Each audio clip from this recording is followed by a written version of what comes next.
So, Jeff, I just asked you about if there are any Palestinians in the. I always heard when I was a kid about the kibbutzim over here, and you know, it made me idealistic about Israel. Were there ever any Palestinians in the kibbutz?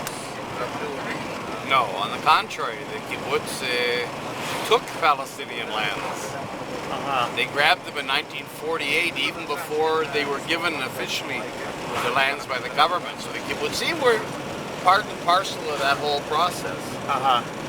And then, for example, there's a kibbutz called Nachshon.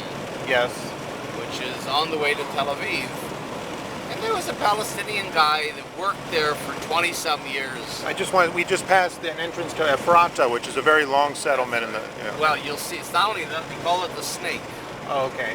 Because it goes on. It's very thin, but it goes on and on and on because it takes as much land as possible. I see. Way.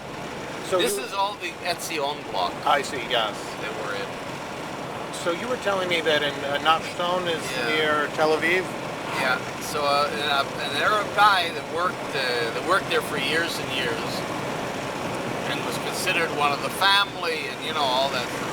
Yeah. Said okay, and he applied for membership, and he was turned down. How long ago was that? That was, I don't know, 15 years ago maybe. Did it get a lot of publicity? No, not a lot, but you know, it was noticed. Yes. So I don't think there's any kibbutz that has even one Palestinian member, as far as I know. There isn't. I mean, it's absolutely, they're not only a part of that whole settlement process, they are the settlements. They're the model that the settlers later took, going up and taking lands and you know, displacing Palestinians. That's a kibbutz. I see. That's the liberal image is just the PR. Yeah, but you know, I was in the Israel Museum yesterday, and I saw these paintings of Reuven. So this goes into the Etzion block. Oh, okay. Yeah, Reuven. Yeah. Yeah, Reuven. Beautiful paintings. Yeah. Okay. And they said that in the 20s, and you saw it in his paintings, he had Palestinians as a model for what the relationship of a person to the land. Did some of that idealism... The whole Israeli museum was built with the idea of an Arab village on a hilltop. Oh, I didn't know that. Yeah. I see. See, here's also a front, you see? Yeah. This is a front. This is the main part of the front. So you see, as we've been talking now for, what, 5 minutes? Yes. We still haven't passed the front. I see. That's not a highway. That's how long it is. And we're deep in the West Bank here. Yeah. This is the Etzion block. We're going south. This is the Elazar settlement.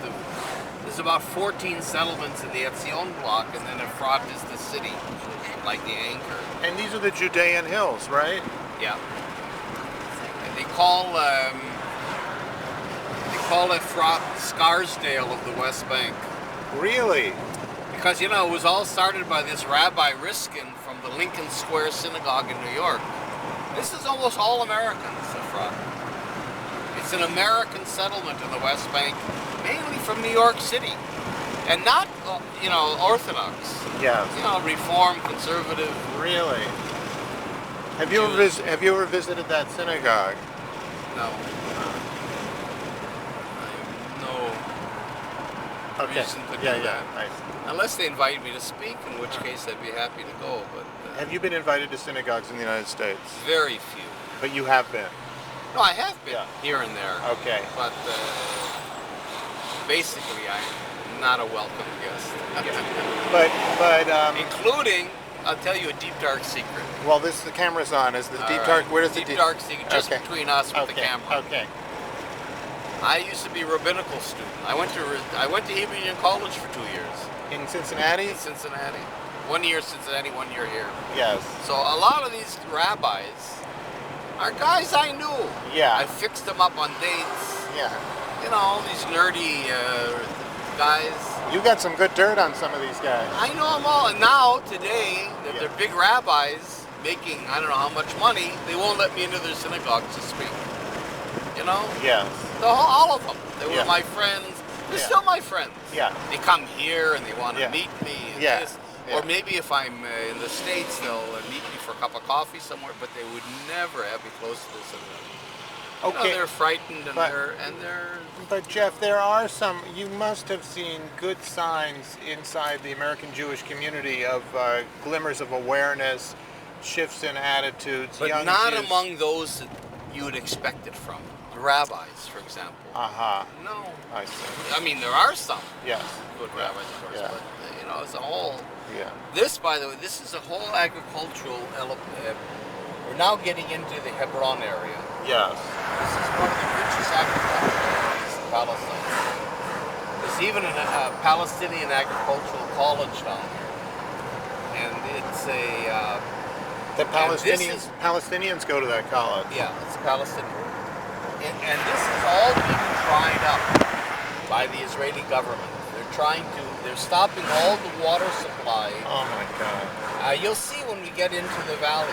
Is this where that 5-year-old boy video? You remember? No, that's where we're going. He's Oh. a member of the family. He's part of the family Oh we're wow. going to. Wow. Okay.